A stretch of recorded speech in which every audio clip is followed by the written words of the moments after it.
ஹல்லேலூயா. தேவனுக்கு மகிமை உண்டாவதாக. இந்த நாளிலும் மீண்டும் தேவ சமூகத்தில் கூடியவரை மகிமைப்படுத்தும்படியாய் அவருடைய வார்த்தைகளை தியானிக்கும்படியாய் தேவன் நமக்கு உதவி செய்கிறார். அதற்காக நாம் தேவனுக்கு துதி செலுத்துகிறோம். ஹல்லேலூயா. இயேசுவின் நாமத்தில் யாவருக்கும் வாழ்த்துக்கள். 1 பேதுரு 1ஆம் அதிகாரம் 23 25, 1 பேதுரு 1:23 25 வரை உள்ள அந்த வசன பகுதிகளை நீங்கள் வாசிக்கும் போது என்ன வாசிக்கிறீங்க? வாசிங்க.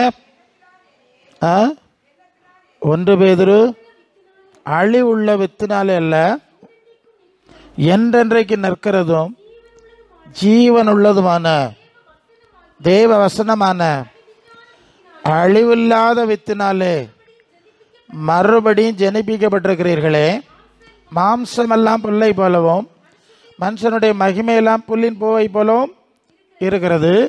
புல் உலர்ந்தது, பூ உதிர்ந்தது, கர்த்தருடைய வசனமோ என்றென்றைக்கு நிலைநிற்கும். உங்களுக்கு சுவிசேஷமாய் அறிவிக்கப்பட்டு வருகிற என்றென்றைக்கு நிலை நிற்கிற நித்திய ஜீவ வசனம் இதுவே என்று வாசிக்கிறோம். முதலாவது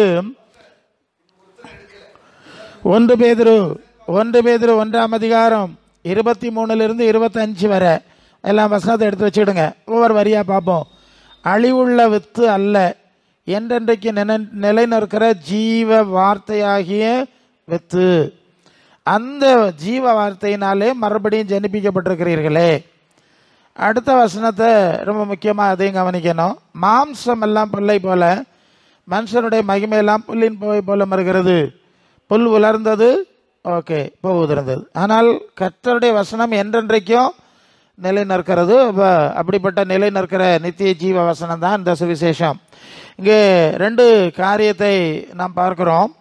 முதலாவது, நித்தியமாய் நிலை நிற்கிற ஜீவ வசனம். நீங்கள் 1 யோவான் 2:17 15 வரை போனால் உலகத்தில் உள்ள 15 வரை போனால் உலகத்தில் உள்ள அன்பு கூறாதிருங்கள், கண்களின் நிச்சய மாம்சத்தின் நிச்சயம், அப்படி ஒரு பட்டியல் போட்டுட்டு தேவனுடைய சித்தத்தின்படி செய்கிறவனோ என்றென்றைக்கும் நிலைத்திருப்பான். ஹல்லேலூயா. என்றென்றைக்கும் நிலைத்திருக்கிற காரியம் என்ன? ஒன்று, தேவ சித்தத்தின்படி செய்கிறவர்கள். அது தேவ சித்தமான தேவனுடைய வசனத்தின்படி செய்வது. நீங்கள் யோவான் 6ஆம் அதிகாரம் 68ஆம் வசனத்தில் வரும்போது பேதுரு சொல்லுகிறார், யாரிடத்தில் போவோம்? நித்திய ஜீவ வசனங்கள் உம்மிடத்திலே உண்டு. நல்லா கவனிக்கணும். இந்த பைபிள்லேருந்து 2 பகுதியை நான் சுட்டி காட்ட விரும்புகிறேன். ஒரு பகுதி நித்திய முடிவற்ற மகிழ்ச்சியான அழிவில்லாத ஜீவனுக்குரிய வசனங்கள், இன்னொன்று அநித்தியமான அழிவுக்குரிய காரியங்களை சொல்லுகிற வசனங்கள் இங்கே இருக்கு. அதை நான் உங்களுக்கு அந்த 2ஐயும் உங்களுக்கு டிஃபரன்ஷியேட் பண்ண, 2ஐயும் வேறுபடுத்த வேண்டியது அவசியம். முதலாவது, தேவன் மனிதன் ஆதாமை படைத்தார், ஏவாளை படைத்தார், தேவ சாயலில் படைத்தார். அவர்கள் நித்திய ஜீவனாய்த்தான் இருந்தார்கள். அவர்களுக்கு சாவு கிடையாது. முதலாவது, அவர்களுக்கு சாவு கிடையாது. அவர்கள் நித்திய ஜீவனாய்த்தான் இருந்தார்கள்.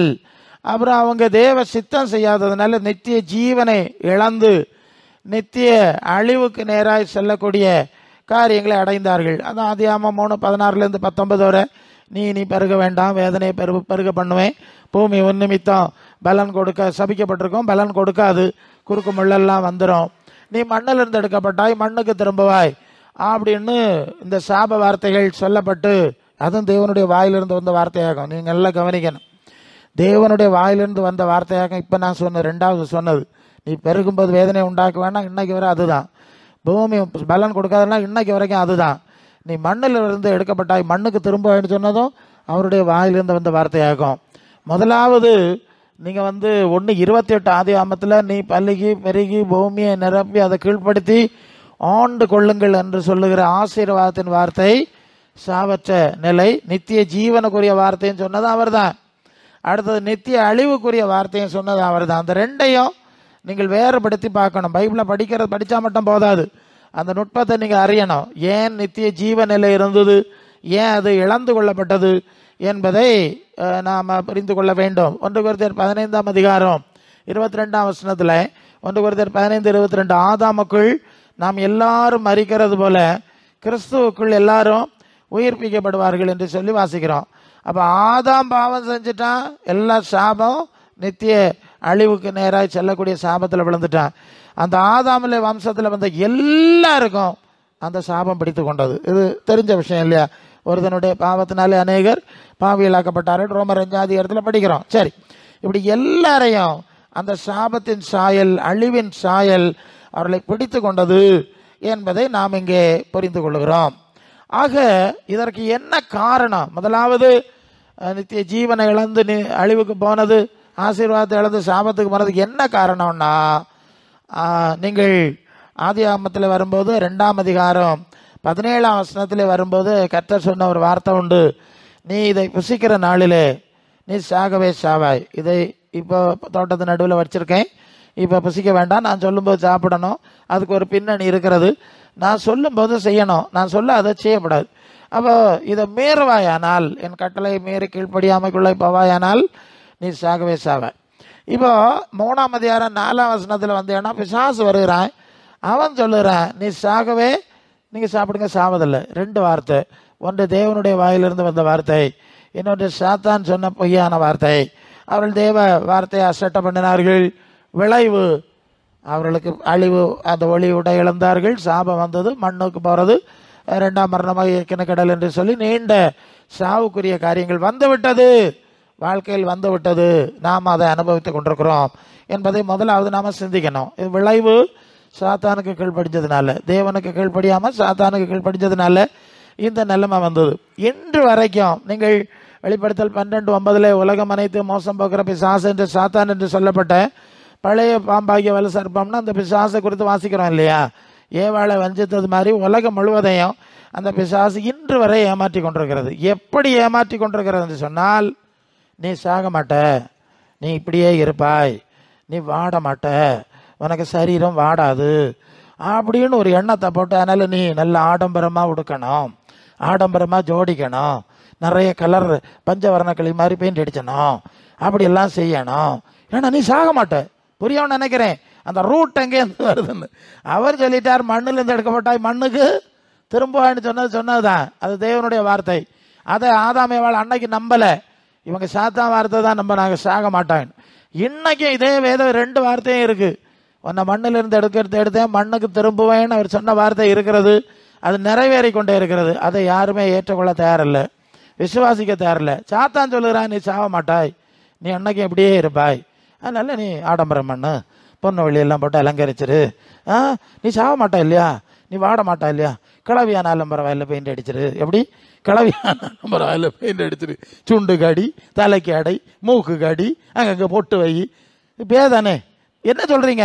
எஸ், அது ஆவியானவர் எங்களுக்கு சொல்லி தர்றாருல. இந்த ஆளுக்குள்ள பேய் மோசம், உலகம் அனைத்து மோசம் போகிற மோசடி ஆவி கிரியை செய்யறதுனால தான் இன்றைக்கு இந்த தேவ கையில இருக்க தேவ வார்த்தை கீழ்படிய மாட்டான்.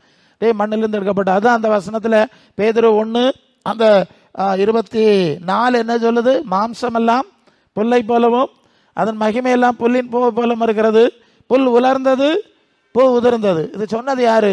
ஆதி திருச்சபையின் அப்போஸ்தலர் பேதுரு தான் சொல்றார். அப்போ முதலாவது கிறிஸ்துவின் சபை உருவாக்கப்பட்ட போது அவர்களுக்கு கொடுக்கப்பட்ட முதல் செய்தி, மாம்சம் எல்லாம் புல்லை போல இருக்கு, இது மண்ணுக்கு போயிடும், இது உதிர்ந்து போயிடும், வாடிடும். அதனால இந்த மாம்ச சரீரத்திற்கும் சரீரம் தொடர்புடைய உலகியல் வாழ்க்கைக்கு முக்கியத்துவம் கொடுக்கக்கூடாது. இதுதான் அடிப்படை. இதனால்தான் அப்போஸ்தலர் சொல்லிட்டார் மாம்சமெல்லாம் இப்படி போயிடும். இதுக்கு ஏன்னா நீங்க பழைய ஏற்பாடு அது வர உள்ளது என்னன்னா, தின்னுவாய், குடிப்பாய், திராட்சரசம் புரண்டு ஓடும் இல்லையா, உச்சிதமான கோதுமை, அப்படிதான் இருக்கும். அங்கெல்லாம் இருந்துட்டு கடைசியில் பூமியின் உயர்ந்த ஸ்தானம், அப்புறம் கடைசியில் ராஜாக்களின் கல்லறையில் கள்ளத்தனம் தானே. சரி போட்டு அதுக்கு விளக்கத்தை அப்புறம் சொல்லேன். சரி, இப்படி 2 வார்த்தை, தேவனுடைய வார்த்தை நித்திய ஜீவனுக்குரிய வார்த்தையும் நித்திய அழிவை குறித்த வார்த்தை எச்சரிப்பும் இருக்கிறது. சாத்தானுடைய பொய்யும் நமக்கு முன்பாய் வந்து கொண்டிருக்கிறது. மனிதர்கள் என்ன செய்கிறார்கள் என்று சொன்னால், இந்த தேவனுடைய வார்த்தையை புறக்கணித்து விட்டு சாத்தானுடைய வார்த்தையை தெரிந்து கொள்கிறார். அதுக்கு சாத்தான் என்ன செய்யான்னு சொன்னா, அவன் தனக்கு இப்ப 2 ஊழியக்காரலாம் இருக்கிறார்கள். பரலோக தேவனுடைய வார்த்தைகளை பேசுகிற தேவ ஊழியக்காரலாம் இருக்கிறார்கள், சாத்தானுடைய வேலை செய்யக்கூடிய சாத்தான ஊழியக்காரர்கள் இருக்கிறார். 2 பேதுரு 2ஆம் அதிகாரம் முதல் 3 வசனத்துல பழைய ஏற்பாட்டுக்காரத்தில் கள்ள தீர்க்கதரிசனம் பேசி தேவ திட்டத்திலிருந்து மனிதர்களை விலக்கி கொண்டிருந்தார்கள். அதே போல உங்களுக்குள்ள கள்ள போதர்கள் இருப்பார்கள். அவர்கள் கேட்டுக்கு ஏதுவான வேத புரட்டுகளை தந்திரமாய், இப்ப என்னதை புரட்டுவாங்க? வேத புரட்டு. சும்மா ஏதோ ஒன்ன சொன்னா நீங்க கேட்க மாட்டிய, பைபிளில் இருக்குது, இத்தனை அதிகாரம் இத்தனை வசனத்தில் இருக்குன்னு பைபிளை வச்சு பிரசங்கம் பண்ணால் நீங்கள் உடனே ஆமாம் ஆமாம் பைபிளில் இருந்தால் எதையும் ஏற்க வேண்டியதானே நீங்கள் உடனே அப்படியே ஏற்றுக்கொள்வீர்கள். ஆகவே தான் இந்த பைபிளை வைத்து வேத புரட்டு செய்கிற ஒரு வேலையை பிசாசு சாமர்த்தியமாக செய்து கொண்டே வருகிறான் என்பதை தான் இந்த ஏன்னா இன்னைக்கு இருக்க சூழ்நிலைக்கு ஏற்பதான் ஆவியானவர் உங்களுக்கு செய்து தரணும் இல்லையா? உங்களை என்னென்ன பேய்கள் ஏமாத்துதுங்கிறத ஆவியானவர் அறிஞ்சிருக்கார். ஒரு காரியத்தை சொல்லி தந்துட்டார், அழிவுக்குரியதாக்கும் இதை ஏமாத்துறான். ரெண்டாவது காரியம் வேத புரட்டு. அடுத்த பிரச்சனை உங்களை அப்படிதான் பிசாசு ஏமாத்துறானா, அதனால என்னட்ட சொல்லுவாரு இப்படி பேசு, இந்த வேலையெல்லாம் அப்படி ஏமாத்துறான், அந்த கள்ளத்தனத்தை சொல்லி கொடுன்னு சொல்லுவார். அதனால பேசுகிறேன். ஆதியாகமம் 1:28 நீ பல்லுகணம் பெருகணம் பூமியை நிரப்பணும்னு சொல்லி ஆசீர்வாத சம்பவம் இருக்கிறது, வசனம் இருக்கிறது, சந்தேகம் கிடையாது. அதுக்கப்புறம் அவர் தேவ சித்தம் செய்யாமல் போனதுனால தான் அது 3:16-19 அந்த சாபம் எல்லாம் வந்துட்டுங்கிறது நம்ம அடிக்கடி சிந்திக்கிறது தான். பார்த்துக்கிடுங்க, ரெண்டும் மாறி வருது. இப்போ அந்த கள்ள தீர்க்கதரிசியும் கள்ள போதெல்லாம் எதை பேசுவான்னா, நீ பலுகி பெருகி பூமியை நிரப்புங்கள் என்று ஆசீர்வதித்தாருன்னு இருக்கு இல்லையா, அதை தான் பேசுவான். இப்போ புரியும், அதை தான் எடுத்து பேசுவான். அடுத்தது இவர் சாபம் போட்டாருங்கிறத பேச மாட்டான். நல்ல புரியணும். பல வேளை நான் பேசும்போது நிறைய பிரசங்க மாதிரி சங்கடப்படுகிறார்கள், என்ன பாஸ்டர் சாபம் சாபம் சாபம்னு பேசுதியே, நீ ஏமாத்திட்டு இருக்கிற மனுஷனை. சாபிக்கப்பட்ட உலகத்துல சபிக்கப்பட்ட வாழ்க்கையை வாழ்ந்துட்டு இருக்கிறத நீ மறைச்சி பெயிண்ட் அடிச்சு உலக ஆசீர்வாதத்தில் இருக்கிறன்னு கள்ளத்தனமாயே பேசி கொண்டிருக்கிறாய், சாத்தான் வேலை செய்கிறாய். நான் ஸ்ட்ரைட்டா சொல்லுவேன், முதல் வார்த்தை எல்லாரும் திருன்னு விழிக்கிறார்கள், சாபமா? நாங்க கேட்கவே இல்லை. அந்த அளவு மனுஷனுடைய மனசை பிரெயின் வாஷ் பண்ணி எங்கேயோ கொண்டு போயாச்சு. சரி, அப்போ இப்போ புரியும் நினைக்கிறேன். அடுத்த வேத புரட்டு பாஸ்டர்மாருக்கு புரட்டு எங்கே வரும்னு பார்க்கணும். அவர் சொன்னது உண்மை, பிறகு சபிச்சது உண்மை, அந்த சபிச்சதை மறைச்சாச்சு. அப்படி போகுது. உபாகமம் 24-14 பூமியின் உயர்ந்த ஸ்தானத்தில் உட்கார பண்ணுவேன், மற்ற ஜாதிகளோட மேலா இருப்பாய், உன் பேரை பெருமைப்படுத்துவேன்னு சொல்லி எல்லாரையும் பெருமை பிசாசை ஏற்றி விட்டாச்சு. சரியா? உன் பேரை பெருமைப்படுத்துவேன்னு பிரசங்கம் பண்ணியாச்சு. அப்போ பெருமை உள்ளவனுக்கு தேவன் எதிரியா இருக்கணும். யாக்கோபு 4:6. அப்போ பெருமை உள்ளவன்கிட்ட பே வரணும், தாழ்மை உள்ளவன்கிட்ட பரலோக தேவன் வரணும். சரிதானே? இப்போ எல்லாம் இப்போ புரிஞ்சுதா? அடுத்தது பெருமை உள்ள நீ உன் பேரை பெருமைப்படுத்துவேன்னு சொல்லி சொல்லி சொல்லி முதல் கூட்டத்துக்கு போன நாள்ல இருந்து இவனுக்குள்ள பெருமையை ஏத்தி ஏத்தி ஏத்தி ஏத்தி உள்ள பேய் வந்து குடியிருந்துட்டு தாழ்மை உள்ளவனுக்கு கிருபை அளிக்கிறாருங்கிற விஷயத்தை என்ன செஞ்சுட்டாங்க? மறைச்சிட்டாங்களா? அடுத்த வேத புரட்டு இப்படியே ஆகிட்டான். ஸோ அடுத்து என்ன ஆச்சுன்னு பார்ப்போம். யூதர்களுக்கு சொன்னார், இஸ்ரவேலர்களுக்கு ஆசீர்வாதம் சொன்னார். அவங்க என்ன செய்யலை? கர்த்தரை அசட்டை பண்ணாங்க. அது யாத்திரா 32:4 ஒரு கண்ணுக்குட்டியை உண்டாக்கி விக்கிரகாரம் செய்து கர்த்தரை எரிச்சல் விட்டினார்கள். 10 தரம் பரீட்சை பார்த்தார்கள். என்னாகுமா? 14:22-23 வரும்போது 10 தரம் என் மகிமையும் ஈப்திலே என் வல்லமையும் கண்டவர்கள். இது முதல் 10 தரம் பரீட்சை பார்த்தவர்கள் ஒருவரும் கானானுக்குள்ளே பிரவேசிக்க விடமாட்டேன், வனாந்திரத்தில் அழிச்சு போடுவேன். அவர்களுக்கு சொன்ன வாக்குத்தத்தம் அது என்னது? உபாகமம் 28-14 அந்த வசனம். அதை தரமாட்டேன்னு சொல்லி எல்லாரையும் வனாந்திரத்தில் அடக்கம் பண்ணினாருங்கிறது செய்தியாகவும் சொன்னதும் செஞ்சதும் பைபிளில் இருக்கிறத நம்ம பார்க்குறோம். அப்புறம் அவங்க பிள்ளைகள் 20 வயசு கீழே உள்ளவங்க, அவங்க மட்டும் தான் கானானுக்குள்ளே போனாங்க, காலேப் யோசுவா தவிர. எசேக்கியேல் 8:5 வந்தீங்கன்னா எருசலேமில் ஒரு ஆலயத்தை கட்டினார்கள். அந்த ஆலயத்திலே கொண்டு விக்கிரகத்தை வச்சாரு. அங்கே இருக்கு ஆலயத்தின் நடையிலே இல்லையா, வடக்கு பக்கம் பலிபீடத்து வடக்கு பக்கம் நடையிலே எரிச்சல் விட்டுகிற விக்கிரகம் இருந்தது. விக்கிரகத்தை வச்சார். அந்த அளவு வச்சோடனே அவர் எரேமியா 52:12-13 நேபுகாத்நேச்சரை அனுப்பி அந்த ஆலயத்தை உடைச்சார். எல்லா அரண்மனைகளையும் தீ கொளுத்தினார். அங்கே இருக்கிறது எல்லாம் தீ கொளுத்தி போட்டார்.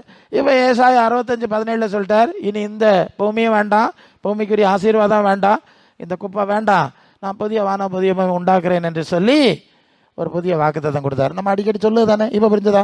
இப்போ இந்த கள்ள தீர்க்கதரிசி பிரசங்க மாதிரி எதை பேசுவான்னு சொன்னா, இப்போ வேலைக்கு பெரிய பூமியை நிரப்பு நம்பர் 1. 2வது பூமியிலே மேலே வைப்பார், பேரை பெருமைப்படுத்துவார். இந்த சாபத்தையும் இஸ்ரவேலர்களுக்கு இதெல்லாம் கொடுத்துட்டு ரத்து பண்ணினார் இல்லையா, தரமாட்டேன்னா ரத்து பண்ணார் தானே, எடுத்துட்டார் இல்லையா, அதை சொல்ல மாட்டான். இப்போ புரியணும்னு நினைக்கிறேன். வேத புரட்டு ஆவி உங்களை எப்படி ஏமாத்துகிறதுங்கிறத ஆவியானவர் உங்களுக்கு சொல்லித்தர்றார். இப்படி அப்படியே தப்பாக கொண்டு போனாங்க. இனி சங்கீதம் 128:6 வந்தா, நீ பிள்ளைகளையும் இஸ்ரவேலுக்கு உண்டாகும் சமாதானத்தையும் காண்பாயின் வசனத்தை தான் அடிக்கடி இந்த கள்ள தீர்க்கதரிசிகள் பேசுகிறாரு. நல்ல கவனிக்கணும். இது இஸ்ரவேலர்களுக்கு அந்த தேவாலயம் உடைக்கப்படுவதற்கு முன்பு உடைக்கப்படுவதற்கு முன்பு தேவ பிரசன்னம், தேவ சமூகம் இஸ்ரவேல் தேசத்தை விட்டு முற்றிலும் போவதற்கு முன்பு ஒரு காலம் இருந்து இடையில கொஞ்ச காலம் கொடுத்திருந்தார் தேவ பிரசனம் இருந்து. அந்த காலத்தில் சொல்லப்பட்ட வார்த்தை. அல்லேலூயா. அந்த வரிசையை பார்க்கணும். மீண்டும் ஆதாமுக்கு ஒரு சான்ஸ் கொடுத்தாரு, அது இழந்துட்டான். இப்போ இஸ்ரவேலருக்கு ஒரு சான்ஸ் கொடுத்தார். அந்த சான்ஸ் காலத்தில் தான் இந்த காரியத்தை அவர் சொன்னார். நீ பிள்ளைகளை இஸ்ரவேலுக்கு சமாதானத்தை உண்டாக காண்பான்னு கொஞ்ச நாள் கொடுத்தார். பிறகு என்ன பண்ணாருன்னா, அவங்க கீழ்படியில் இஸ்ரவேலை அதை எருசலேமை உடைச்சிட்டார்.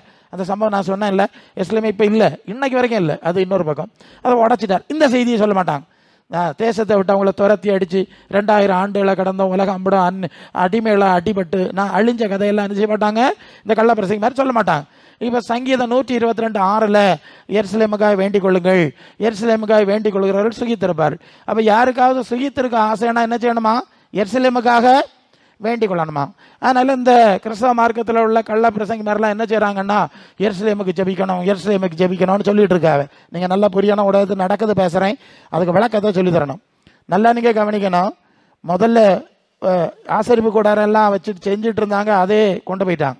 அப்புறம் ஒரு ஆலயத்தை கட்டுனாங்க, அதை உடைச்சாச்சு. இப்போ உடைச்சு போட்டு ஏசு அவர் சொல்றாரு, அந்த வசனத்தை பார்த்துட்டு வருவோமா. நீங்க லூக்கா 19:41-44 ஏசு நகரத்தை பார்த்து அதுக்காக கண்ணீர் விட்டு அழிது, உனக்கு கிடைத்த இந்த நாளிலாவது உன் சமாதானத்துக்கு ஏற்ற விலை அறிந்து கொண்டாயினால் நலமா இருக்கும். உனக்கு தெரியலையே, புத்தி இல்லையே, சத்துரு வருவான், உன்னை சுற்றி மதில் போடுவான், வளைந்து கொள்வான், உன் பிள்ளைகளை தரையோடு தரையை அழிப்பான், ஒரு கல்லின் மேலே கல்லில் இல்லாமல் இடிக்கப்படும் நாட்கள் உனக்கு வரும். எருசலேம் பட்டணத்தையும் எருசலேம் தேவாலயத்தையும் முற்றிலும், அதாவது முதல்ல அழிச்சாச்சு. ஏரோதனுடைய காலத்தில், இயேசுநாதருடைய காலத்துக்கு முன்னாடி சின்னதாக ஒன்று கட்டி வச்சுருந்தாங்களாம், அதுதான் லேட்டர். முதல்ல உள்ளது போச்சு, சின்ன அப்பப்போ கட்டி வச்சாங்களாம். அதையும் இடிச்சு போடுவேன்னு சொல்லி ஆக. இப்போ சொன்னது யாருன்னு சொன்னால் இயேசுநாதராக. யார் சொன்னது, யார் சொன்னது, இயேசுவாக சொன்னது. இடிச்சு போடுவேன், இந்த ஆலயத்தை இடிச்சு போடுவேன் அப்படின்னு சொல்லி இடிச்சு போட்டார். அவர் சொன்ன மாதிரி கிபி 70 இடிச்சாச்சு. இப்போ இந்த பிரசங்கி மாதிரி என்ன செய்யறாங்கன்னா, எருசலேமுக்காக வேண்டிக் கொள்ளணும். எந்த எருசலேமுடா வேண்டணும், நீ ஆண்டவர் இடிச்சு போடுறோம், நீ கட்ட போறியா? எங்கே தான் வந்தீங்க நீங்கள்? கள்ள பிசாசுக சாமர்த்தியத்தை பாருங்க. நீங்க இடிச்சு போட்டது ஆண்டவர்ல. எதுக்கு இடிச்சு போட்டாரு தெரியுமா? அடுத்த கதையை நான் சொல்லி தரேன். எதுக்கு இடிச்சு போட்டாரு தெரியுமா? எருசலேம் தேவாலயத்தில் தான் ஆடு மாடுகளை கொண்டு வந்து பாவ நிவாரண பலி செலுத்தணும். புரியுதா?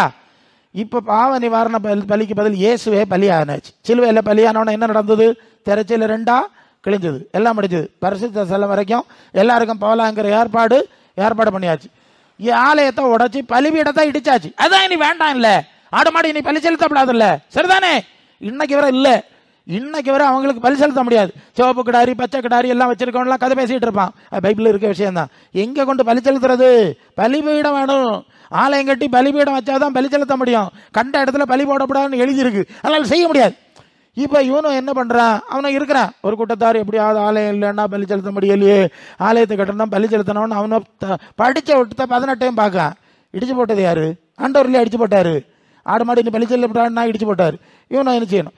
இப்போ இந்த கள்ளப்பிரசங்க மாதிரிலாம் செய்ய சொல்லுவான். எருசலேம் சமாதுக்காக வேண்டிக் கொள்ளுங்கள், எருசலேம் கட்டணும், எருசலேம் கட்டணும். அப்போ எருசலேம் கட்டணும்னா என்னன்னா, இயேசுவின் சிலுவை பலியே வேண்டாம், இனி திருப்பி ஆடு மாடு பலி செலுத்தணும் இல்லை, பேய். புரியுதுலையா நான் சொல்றது? போன நிறைய பேசணும். கள்ள பிசாசு எவ்வளோ சாமர்த்தியமா இந்த பைபிளை வச்சு மனுஷனை முட்டாளாக்கலான்னு சொல்கிறேன். அப்போது இயேசுக்கு எதிரான ஆவி எருசலேமுக்கு வேண்டிக் கொள்ள மட்டும் சொல்லலை. புறப்பட்டு சகல ஜாதியும் புறப்பட்டு சீசராக சொல்லியிருக்கு. புதிய எருசலேமாகிய பட்டணம், நீங்கள் 21:3 வெளிப்படுத்தல் 2 வந்தால் புதிய எருசலேமாகிய பட்டணம் வருது. மலையில இருந்து பார்த்தேன். அவர் புதிய எருசலேம் பட்டணத்தை அவர் ஆயத்தம் பண்ணிட்டு இருக்கார். நல்ல கவனிக்கணும். அவர் ஒரு புதிய எருசலேம் ஆயத்தம் பண்ணிட்டு இருந்தா, இந்த கள்ளமாரெல்லாம் பழைய எருசலேமின் சமாதானத்துக்காக வேண்டிக் கொண்டா சுகித்து இருக்கலாம்னு பேசுகிறான். பிசாசுக்கு சாமர்த்தியத்தை பற்றியா? உனக்கு சுகித்து இருக்கணுமா, கோடீஸ்வரன் ஆகணுமா, பணம் வேணுமா, அந்த எருசலேமுக்காக வேண்டிக்கொள். பரலோகத்துக்கு போகணுமா, அந்த எருசலேமுக்காக வேண்டிக்கொள். கணக்கு சரிதானே இல்லையா? இந்த எருசலேமுக்கு போனோம்னா இங்கே ஜோம் பண்ணணும், அந்த எருசலேமுக்கு போனோம்னா அங்கே ஜோம் பண்ணணும். சரி, கள்ள பிசாசு சாமர்த்தியத்தை பார்க்கணும். சரி, இப்படியே ஜனங்களை போட்டு ஏமாத்தி அப்படி சுற்றி வட்டங்கரைக்கி அவர்களை அழித்து போடுகிற ஒரு காரியம். அதனால தான் அந்த பயவெல்லாம் நிறைய இடத்துல வானத்தின் வாசல், வானத்தின் வாசலா, அது என்னது? வானத்தின் வாசல்னு பழைய ஏற்பாட்டில் இது வானத்தின் வாசல் யாக்கோ உறங்கிட்டு இருக்க ஒரு கால் அப்படி என்ன வச்சான் இல்லையா? இவன் வானத்தில் வாசல் கட்டான். நீங்கள் தேவனுடைய ஆலயமாக இருக்கிறீர்கள், தேவனுடைய ஆவி உங்களில் வாசமாக இருக்கிறன்னு 1 Corinthians 3:16 சொல்லுது. பிறகு இதுக்கு நீ வேற வாசல் கட்டுவா? நீ அவரையே நமக்குள்ள வந்து வாசம் பண்ணியாச்சுல்ல. பரலோகத்தின் தேவன் ஆவியா வந்து நமக்குள்ள வாசம் பண்ணவர் நம்ம தாண்டா வாசல். ஏசு சொன்னார் நானே வாசல்னாரு, அப்புறம் நம்ம தானே வாசல். இப்போ ஆவியானவருங்க தான். நீ எதுக்கு வேற வாசல் கட்டுற? அதான் அந்த எருசலேமின் ஆவி, பழைய எருசலேமின் ஆவி, அது உங்களுக்குள்ள இருக்காது. அது எங்கேயோ ஒரு குறிப்பிட்ட இடத்துல தான் இருக்கும். அந்த குருசடி கட்டு மாதிரி. மற்ற மூலஸ்தானம் வச்சிருக்கிறான் இல்லையா, மூலஸ்தானம், ஒரு சாமி வைக்கிறதுக்கு மூலஸ்தானம், அது அந்த இடத்துல தான் இருக்குமா, வேற இடத்துல இருக்காதான். அது அவங்க நம்பிக்கை, நமக்கு வேண்டாம். சரி, ஏறக்குறைய அந்த மூலஸ்தானம் தான் இப்ப வேற வடிவத்தில் நமக்குள்ள வந்துட்டு இருக்கு. ஹல்லேலூயா. புரியவும் நினைக்கிறேன். சரி, அப்ப இதெல்லாம் கள்ள போதனை. 1 Corinthians 2:12 சொன்னார், நாங்களும் உலகத்தின் ஆவியை பெறாமல் தேவனால் எங்களுக்கு அருளப்பட்டதை அறியும்படி தேவனிடத்திலிருந்து புறப்பட்டு வந்து ஆவியை பெற்றோம். இதெல்லாம் உலகத்தின் ஆவியாகும். அதனால உலகத்துல இப்படிப்பட்ட சிங்காசனம், வானத்தின் வாசல் இதெல்லாம் உண்டாக்குது எது? இது உலகத்தின் ஆவிங்கிறத மறந்து போக கூடாது. 2 Corinthians 4:4 இப்பிரபஞ்சத்தின் கிறிஸ்துவின் மகிமையான சுவிசேஷத்தின் ஒளி பிரகாசமா இராதபடி இப்பிரபஞ்சத்தின் தேவன் பிரசங்கிமார்களிடம் மனக்கண்களை குருடாக்கினானா? சுவிசேஷத்துக்கு அர்த்தம் என்னது? நீங்க தேவாலயம், நீங்க தேவ வாசல், உங்களுக்குள்ள வாசம் பண்ணுவேன், உங்களுக்குள்ள உலாவுவேன், நீ பரிசுத்தமா இருக்கணும், ஆலயத்தை கெடுக்கப்படாது சொல்லியிருக்கல. இதெல்லாம் விட்டு இவன் வேற கதை பேசிட்டு இருக்கிறான். இது வேற அந்த யூத ஆவியாகும். இவன் அப்படிதான் அதுதான் பேசிட்டு இருப்பான். அது பிரசங்க எல்லாம் இந்த யூதர்களுடைய வார்த்தைகள் தான் பேசுவான். நீங்க கவனமா இருந்தா நல்லது. 2 Corinthians 11:3 அது என்ன சொல்லுது? இன்னொரு ஏவாளை வஞ்சித்த பிசாசு உங்களை வஞ்சிக்குமோ என்று கெடுக்குமா என்று பயந்திருக்கிறேன். நீங்கள் விசுவாசியாத இன்னொரு இயேசு, இன்னொரு சுவிசேஷம், இன்னொரு ஆவி வந்தா நல்லா செய்திருப்பீர்களே. அன்னைக்கு சாவாயின்னு சொன்னதை கேட்காம சாக மாட்டாயின்னு சொன்னதை கேட்டு ஏமாந்த பிசாசு தான் இன்னைக்கு அதே பேட்டர்ன்ல ஆண்டவர் ஒன்று சொன்னா அதுக்கு எதிராக ஒன்ன சொல்லி ஏமாத்து வேலையை இப்ப நடத்திட்டு இருக்கு. நீங்க விழிப்பா இருந்தா நீங்க நல்லது. ஹல்லேலூயா. சரியா? ஒரு ஐடியா கிடைச்சல? சரி, கொஞ்சம் வேகமா போவோம். 1 John 3:9 தேவனால் வசனம் வாசிங்க. 1 John 3:9 தேவனால் பிறந்தவன் எவனும் பாவம் செய்யான். தேவனுடைய வித்து அவனில் தளித்திருக்கிறது. ஏன்னா நம்ம 1 பேதுருல அந்த வசனம் அப்படிதான் வைத்திரல, அழிவுள்ள வித்துனாலே அழிவில்லாத வித்துனாலே ஜென்மிக்கப்பட்டீர்கள், அந்த வார்த்தைக்கு தான் சொன்னேன். அப்ப 2 வித்து இருக்கு. ஒன்னு அழிவுக்குரிய வித்து, அனித்தியமான ஜீவனுக்குரிய ஆசீர்வாதம் எல்லாம் அழிவுக்குரிய வித்து. நித்திய ஜீவனுக்குரிய ஆசீர்வாதங்கள் எல்லாம் அழியாத வித்து. அதுதானே இது அழியுது, அது அழியாது. அதுதானே இது அனித்தியம், அது நித்தியம். புரிஞ்சுக்கிட்டீங்க? நல்லது. அந்த வித்துங்கிற வார்த்தை. அப்ப அந்த வித்து தேவனுடைய வித்து. அவர் தேவன் நித்திய ஜீவனா இருக்கிறார். அவருடைய நித்திய ஜீவ வித்து தேவ பிள்ளைகளுக்குள் தரிப்பிக்கப்படுகிறது. அவ்விதமாய் அவர்கள் புது சிருஷ்டியாய் மாற்றப்படுகிறார்கள். அப்ப 2 விதமான ஜனங்கள். அழிவுக்குரிய வித்து நாள் ஜனிப்பிக்கப்பட்டவர்கள், அந்த வித்தை சுமந்து திரிகிறவர்கள். அழியாத வித்தினாலே ஜனிப்பிக்கப்பட்டவர்கள், அந்த வித்தை சுமந்து திரிகிறவர்கள் என்று சொல்லி 2 விதமான மனிதர்கள் இருக்கிறது என்பதை நாம் புரிஞ்சுக்கணும். மத்தேயு 13:37-38 வசனத்துல நல்ல விதையை விதைக்கிறவர் மனுஷகுமாரன் இல்லையா? நல் விதை தேவனுடைய வசனம். நல்ல விதை அந்த வசனத்தை வாசிங்க. 37-38 பிரதியுத்தரமாக நல்ல விதை விதைக்கிறவர் மனுஷகுமாரன், நிலம் உலகம். நல்ல விதை. ஓகே, அப்போ அந்த தேவனுடைய வித்து, தேவனுடைய வார்த்தை நமக்குள்ள தரிச்சிருக்கிறதுனால நம்மை நல்ல விதைன்னு ஆண்டவர் சொல்றாரு. அல்ல, இந்த வித்தை போட்டா அந்த வித்து முளைச்சு அந்த செடி வரும். அப்போ அனித்தியமான ஜீவனுள்ள வித்து ஒரு இடத்துல ஒரு ஆளை போட்டா அந்த ஆள் உலக ஆசீர்வாதம் பேசிட்டு இருக்கோம். இப்ப புரியல? உலக ஆசீர்வாதம் வித்து போட்டா உலக ஆசீர்வாதம் முளைச்சோம், நித்திய ஜீவ ஆசீர்வாதம் போட்டா அந்த வித்து முளைக்கும். 2 மரம் தானே. சரி, இப்படி 2 வித்துகள் இருக்கிறது, 2 மனிதர்கள் இருக்கிறார்கள், 2 ஊழியக்காரர்கள் இருக்கிறார்கள். கீழே நீங்க வாசிங்கன்னா களைகளை யாரு விதைச்சான்னு கேட்டா சாத்தான் அதை செய்தான். சாத்தானுடைய ஊழியக்காரர்கள் உலகத்திலே இருக்கிறார்கள், பைபிளை வச்சே செயல்படுகிறார்கள் என்பதை நீங்கள் இங்கே புரிந்து கொள்ள வேண்டும். ஹல்லேலூயா. அப்ப நித்திய ஜீவனுக்குரிய வசனங்கள் வித்து அந்த காரியங்களில் நீங்கள் போக விரும்புகிறீர்களா, இல்ல அனித்தியமான காரியங்களில் போக விரும்புகிறீர்களா என்கிறத நீங்க கொஞ்சம் தெளிவா இருக்கணும் இல்லையா? ஏசப்பா டேடி மம்மின்னு சத்தம் போட்டாலும் உள்ள கிடக்கு வித்து வேற தானே. அதுதானே அர்த்தம். உள்ள என்ன வித்து கிடக்குன்னு தெரியணும் இல்லையா? அது நித்திய ஜீவ வித்தா அனித்திய ஜீவ வித்தா உள்ள கிடக்குதுங்கிறத நம்ம பிரித்து பார்க்க வேண்டியது அவசியமான காரியம். பேதுரு சொல்லிட்டார், நித்திய ஜீவ வசனங்கள் உம்மிடத்துல இருக்கு, அது எங்களுக்கு வேணும். அவர் தான் இதை எழுதுகிறார். அழியாத ஜீவ வித்துனாலே ஜனிப்பிக்கப்பட்டீர்கள். ஏன்னா அவர் அதை அறிஞ்சார், புரிஞ்சார், தேடினார், தனக்குள்ளே அதை உள்வாங்கினார், அதை அவர் போட்டார். அந்த வித்துனாலதான் கிறிஸ்துவின் சபை கட்டப்பட்டது. அல்ல, இன்று முளைத்து இது வரைக்கும் இருக்குதா? இல்ல நிறைய பிரச்சனை இருக்கு, அதை சரி செய்கிற வேலையை ஆவியானவர் செய்யறாரு. அல்ல, ரோமர் 2:7 வந்து என்ன சோர்ந்து போகாமல் நற்கிரியை செய்து அழியாமை செய்கிறவர்களுக்கு, அழியாமை தேடுகிறவர்களுக்கு தேவன் நித்திய ஜீவனை அளிப்பார். சரியா?